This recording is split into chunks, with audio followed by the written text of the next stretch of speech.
Hi, it's Will. This is my beginner's guide to photographing the Milky Way.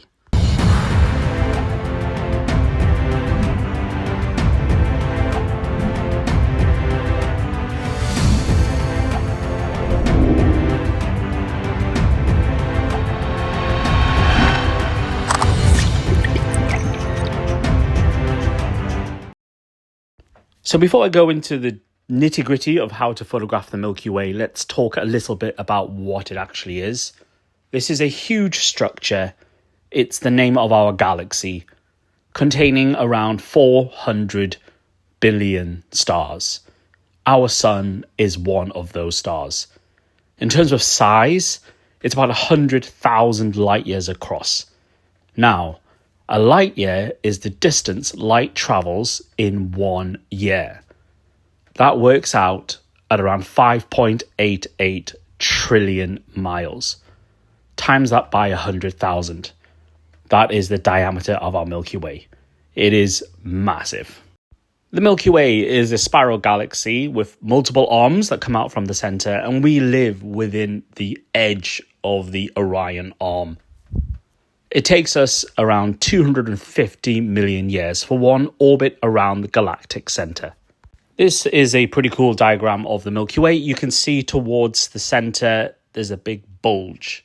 Now, what we find is as you head towards the center of the galaxy, the concentration of stars starts to increase. When you look at this diagram, you can see that the Milky Way isn't flat. It's slightly warped, and we think that this is because of a passing galaxy a long time ago, which slightly distorted the shape of our galaxy. So we can actually work out that there's a slight wobble as the Milky Way rotates. I actually really love this diagram because what's really interesting is as the planets orbit around the sun and as the sun orbits around the Milky Way, the path of the planets around the sun is actually tilted relative to the Milky Way itself at around 60 degrees.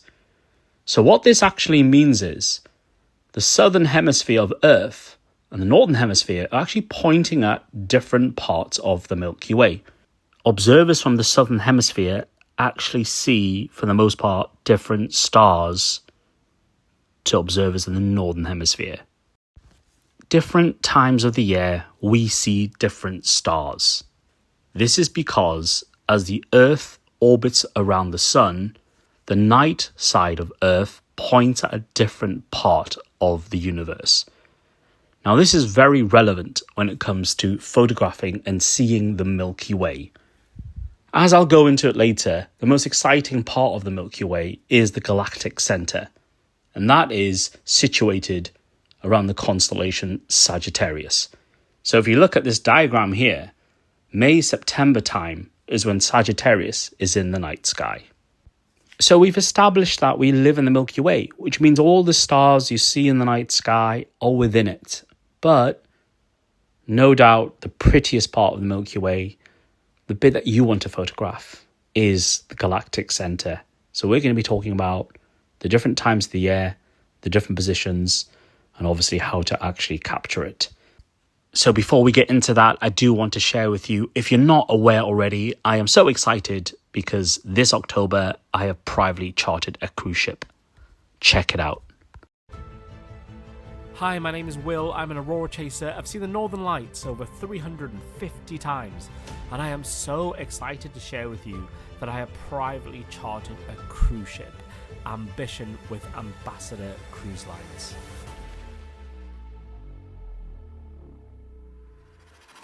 We're heading off to Norway with some of the darkest skies and one of the best times in a decade to see the Aurora, coupled with a major meteor shower. We'll have shooting stars and the Aurora at the same time. Using satellite data, I'll be able to inform everyone with advance notice when to get up on deck and to see the expansion phase when the Aurora really picks up in activity, in brightness. And I cannot wait for you to join me. Check us out at willscruises.com.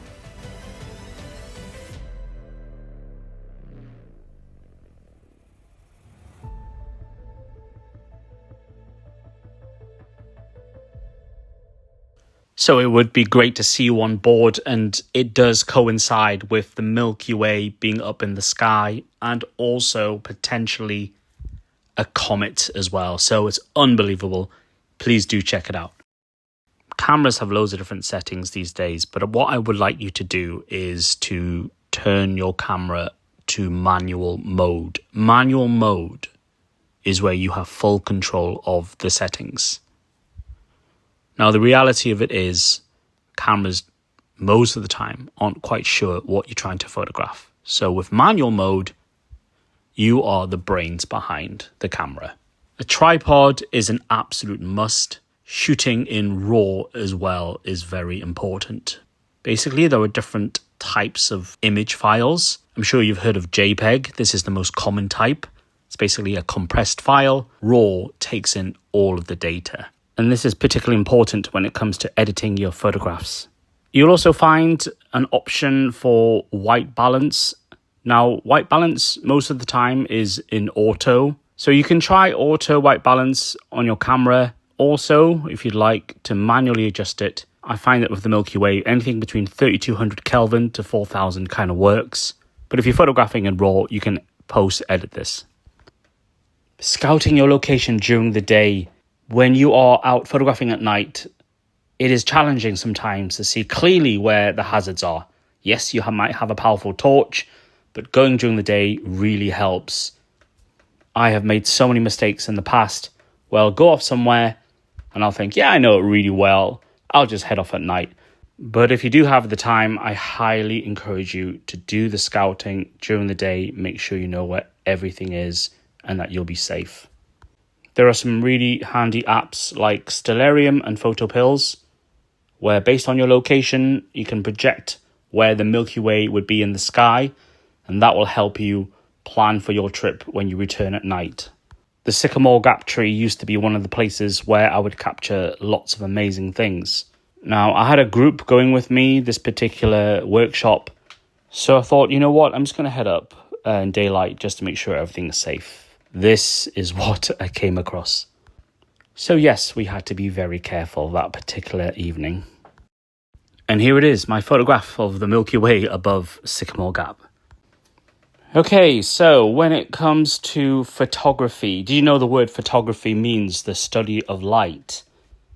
The exposure triangle is one of the most important things I feel that people need to learn if you really want to understand the functions of your camera. It's all about collecting light. You can manipulate certain settings to determine how much light is collected by your camera sensor. So the exposure triangle is so helpful because it talks about the three main things you can influence. Number one, ISO. ISO is the sensitivity of your camera sensor.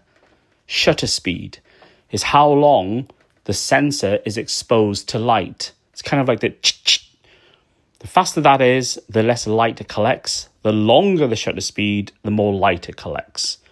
Aperture is the physical opening of the camera lens. It's kind of like the pupil of the eye. The bigger it is, the more light it collects. The narrower, the less light. Changing the different settings also has a byproduct, and we have to understand what that does. So for example, ISO is the electricity directly fed into the camera sensor, so it becomes more sensitive to light. Higher it is, the more light it can see. But also, the higher it is, the worsening of the image quality. You get things called sensor noise, where the image just looks very noisy or grainy. Now, shutter speed is really important and very helpful with night photography because the longer your exposure, the more time your camera is capturing the light, the more light it sees.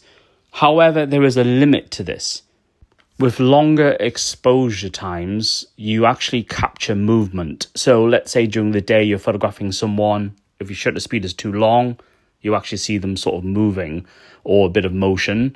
With night photography, the longer the shutter speed, you're in danger of capturing something called star trails, where the night sky actually starts to blur out a bit because the skies move due to the Earth's rotation. But we'll go into more detail with shutter speed later on. And then finally, aperture. This is the physical opening of the lens. Now, the byproduct of this is that the wider the pupil of the lens, the shallower the depth of field. All I want to say with this is that I kind of want to forget about this byproduct of depth of field. All I want you to do is to understand with night photography, we typically want to make the aperture as wide as possible, so that number as low as possible.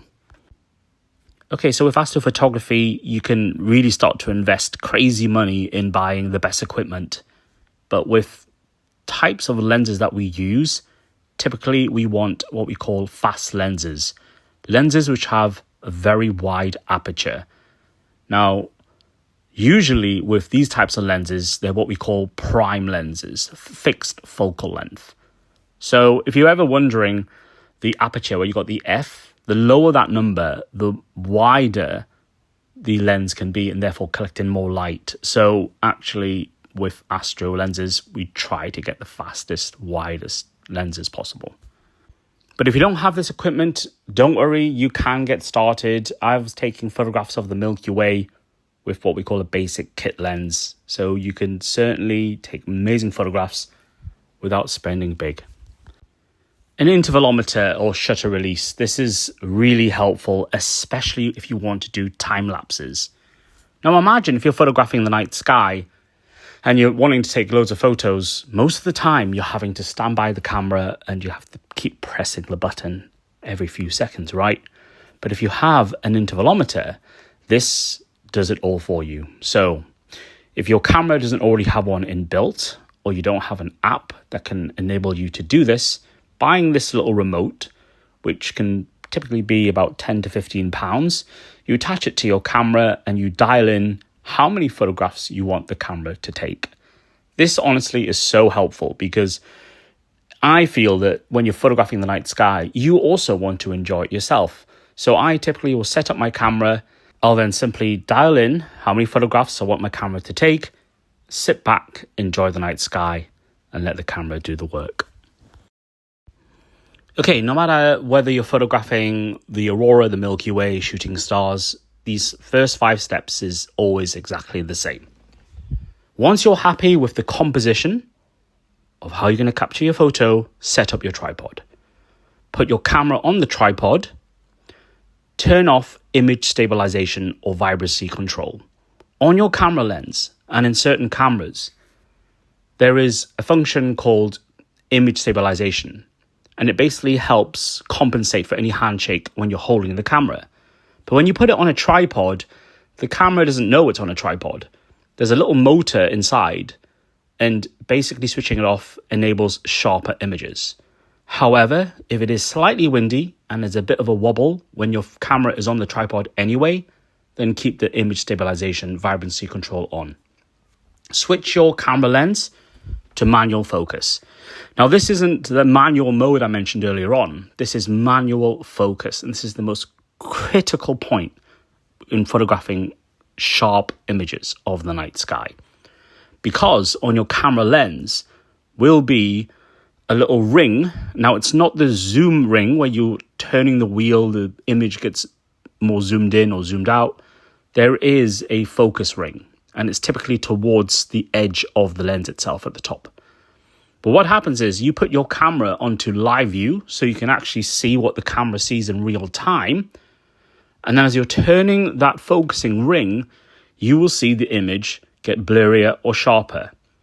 Now, the way to do this is to find a bright star or very, very distant light in the image, zoom in on it using the back of the camera, and then turn the wheel so that that object, that star or lamp, is as sharp as possible.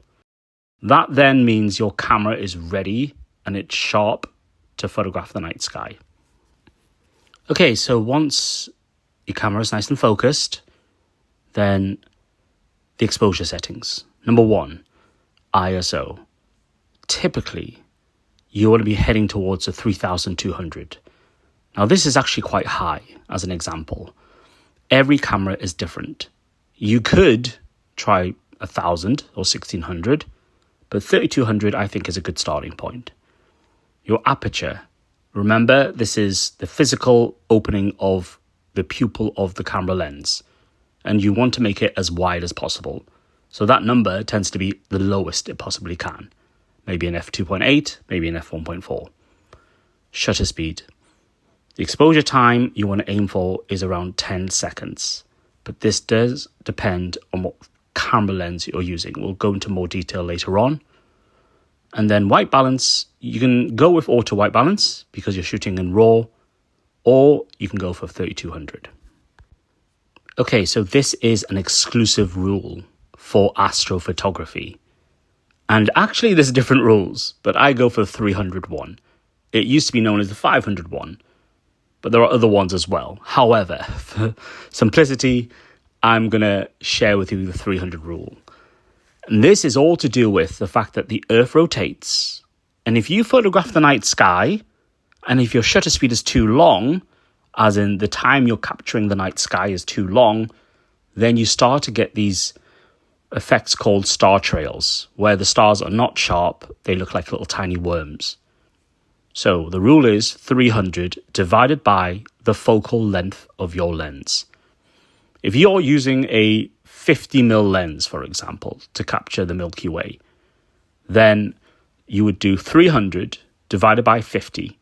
That then tells you you only have a maximum of 6 seconds before you start to get star trails. However, something you need to be aware of is different cameras have different sensor sizes. So full frame cameras are actually best at capturing low light, but they tend to be slightly more expensive. Crop camera sensors, for example here, Nikon D3500 or an ATD Canon, there is a crop factor that you've got to put in before calculating your shutter speed limit. So for example, a 50mm lens on a Nikon D3500 would be 300 divided by 75, and therefore that equals 4 seconds. So as you can see here, actually, the wider your camera lens, the longer your shutter speed can be before you start to get these star trails. So a 20mm lens, for example, would give you 15 seconds exposure time. Now let me show you this real-life example. I took a photograph of the Milky Way in Gran Canaria. On the back of my camera, everything looked kind of okay. My shutter speed I thought was okay, but when I zoomed in, this is what I saw. So I don't know if you can see here, but you're certainly starting to see these little worms, these star trails, because the exposure time was just a bit too long. So then with a shorter shutter speed and I corrected the white balance, here we go, a nice sharp image of the Milky Way.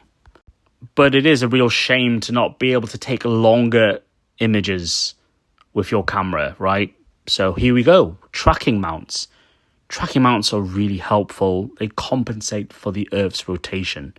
What this means is you can take longer exposures and not have to worry about the 300 rule. 1 minute, 3 minutes, for example. A Skywatcher tracking mount is very handy. It's nice and portable. But if you want to go for an EQ mount, this can take a heavier payload, actually more suitable for telescopes, or a very, very long lens, for example. Okay, so we're just going to go into capturing the Milky Way with Androids and iPhones. If you open up the camera app on your Android, then on the bottom right, there is a button that says More. And you click on that, it'll bring you to some advanced options. So depending on your phone, you'll either get what looks like the options on the left or the options on the right. I want you to focus on the night option. Now, you're clicking on the night option. That is automated. You just press night, hold your camera up into the sky and press the button. Now, if you're not happy with that, you can take it a little step further and click on Pro Mode. So Pro Mode gives you more freedom over the camera settings, and it's all back to what I talked about earlier on. ISO, shutter speed, and aperture, and white balance. So here we go. Click on ISO. You can move that as high as you want. Take it to 800, 3200, even 10,000. And then moving across to shutter speed, you can see the 1/125. This is a fraction of a second. So dial that towards the right to get to 2 seconds, 8 seconds, 10 seconds, for example. So the longer the exposure time, the more your camera will see. So just the top tip, remember to turn off the flash. Your camera often will just switch on automatically because it's in the dark. Make sure the flash is off. A lot of phone cameras these days have multiple lenses. So you have the zoom lens, the wide angle lens, the ultra zoom lens. My recommendation is to always try to just go with the main lens. That'll be dictated by either a 1x or where it has multiple trees. The one that doesn't have lots and lots of trees, the lots and lots of trees is ultra wide. Okay, so with iPhone 11 and above, when you hold your camera up into the night sky when it's obviously dark, the night mode should automatically turn on as long as the flash is off. Now you can see the night mode here is activated by the icon, which is at the top left, and it's got the numbers 3S, 3 seconds. So you simply hold your phone up, press the button, hold still for 3 seconds. But guess what? Sometimes 3 seconds isn't long enough. So what if we want to extend it? Well, you can see at the very top there's a down arrow button. You simply press that button and then there's an option to scroll along to increase the amount of time for your camera to capture the sky. Now, what's even more cool is if your camera is on a tripod, it detects that and you can then do up to 30 seconds. Okay, so now we're comfortable with changing your camera settings. Where is a good place to go to photograph the Milky Way? Light pollution is something you definitely need to consider. The darker the skies, the more you'll be able to see and the longer your exposures can be. The Bortle scale is very useful. Every location in the world has a rating.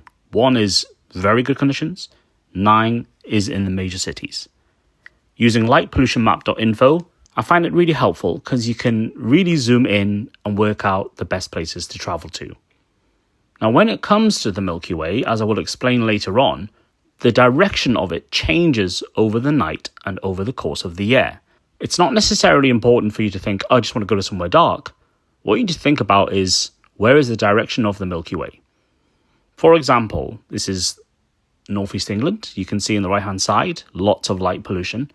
If I wanted to photograph the Milky Way where it's at the east, actually, it's not a good place to go if you're, say, in Hexham, because you'll be overlooking the east. You'd have to travel more towards Carlisle or further north. So light pollution map is really helpful. So something else that you really need to consider, and that is the moon phase. Look at this photograph that I took in Yosemite National Park. It's actually the same photograph, but on the left-hand side, that was taken before moonrise. On the right-hand side, as it was coming up. And it wasn't even a full moon. So as you can see, the impact of the moon really does make a big difference to your photographs. So I use a website, timeanddate.com, type in the location, and then it'll tell you what time the moon will rise, what time it will set, but also the moon phase. So I plan around that. Another thing to consider is, well, what time of the night can you start photographing the Milky Way? When the sun sets, it doesn't automatically become dark, does it? As it moves below the horizon, the skies start to get darker. So we have what we call different twilights. Astronomical twilight is when the sun is 12 degrees below the horizon and then the skies start to get dark enough.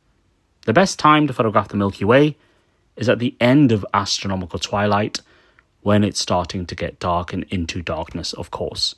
But in most cases, around midnight is probably the best time to capture the Milky Way. Using good websites or apps to check the weather is crucial. You don't want to travel somewhere, get set up, and then the clouds start to come in. Listen, from experience, no app is 100% accurate. However, it can definitely help. Windy.com is a site that I use, and you can obviously fast forward in real time and hope that the direction where you're photographing will be nice and clear for you. Stellarium is a really good app, and you can actually download it onto your laptop. Basically, it'll show you the projection of where the Milky Way would be at a certain time, but also the night sky, so it's great to learn the constellations, for example. I want to give you a real-life example. I wanted to photograph the Milky Way core behind Sycamore Gap a few years ago. And using the app, I was able to work out the exact few minutes where this was possible. And this is the result. So it is so helpful to use these apps. They can make your life so much easier in planning. So just playing around with Stellarium, you can see in the month of May, early hours, 4 a.m, the galactic core is towards the south. Now this is a morning capture. But what about around midnight? Late July, Milky Way is south, due south. Towards late August, you can see the Milky Way is just moving more towards the west. And then by late September, even more to the west, around midnight. And then finally, late October, you see it pretty much due west. So have a little think, whatever object it is you want to photograph with the Milky Way, which direction you need to be facing. The apps, honestly, they really do help. So what if you find yourself in a situation where you're photographing the Milky Way, but the lens is just not wide enough?